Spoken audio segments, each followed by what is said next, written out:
Hey, how you doing? This is Lawton Chiles. Thanks for checking out the video. So the thing with Joe Rogan, who's a wildly successful podcaster, comedian guy, most people who are in marketing and business know who Joe Rogan is, and Spotify, where basically this week Spotify lost, I think, $2 billion in stock value when they didn't have a lot of labeling on their more controversial content. And it led to a bunch of people like Neil Young and Niels Lofgren, who were both in Crazy Horse together, and Joni Mitchell and all these other people like pulling their music from Spotify, right? And it just reminded me of the, once you have a lot of comfortability where you are, right, it's easy to not be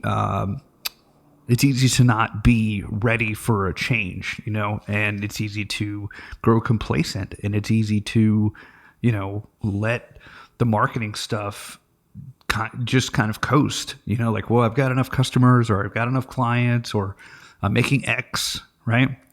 And you don't have an ability anymore to quickly switch, right? Because you've taken things for granted. What do I mean? And I don't mean like you, but we all do it, right? So it's whether it's like one traffic source for all your advertising, depending on one platform to deliver you leads and clients. And then if that platform shuts your ad account down, or something happens with your stuff, and you can't get it back.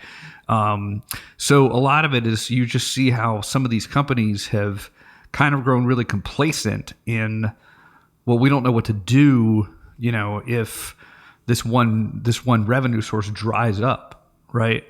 So like if somebody, if the top 5 people who are grossing, 95% of the revenue for Spotify left the platform, right? So if like Joe Rogan left or something happened, it's like, well, are they prepared to kind of pivot from that, right?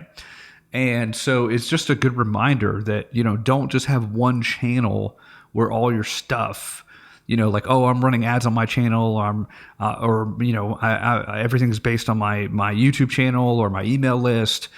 Get that stuff offline as quickly as you can by putting up maybe like an opt-in page and getting the direct mail home addresses of the people in your tribe and community, and really communicating with them, right? Because I think it's pretty dangerous if we're just growing complacent and we're just like, well, I have this thing and it's doing really well, and I'm not going to really care too much about the people who complain, right?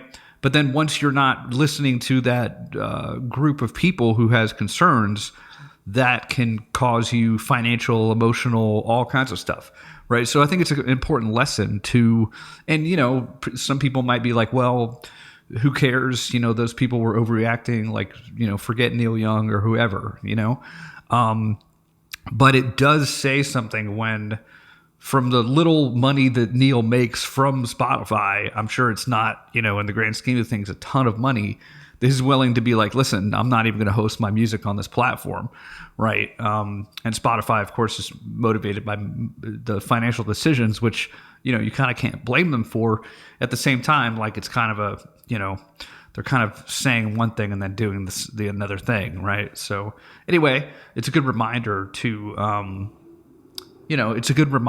definitely not grow complacent and not get lazy, right? Anyway, what do you think? I hope you're doing well, and thanks so much.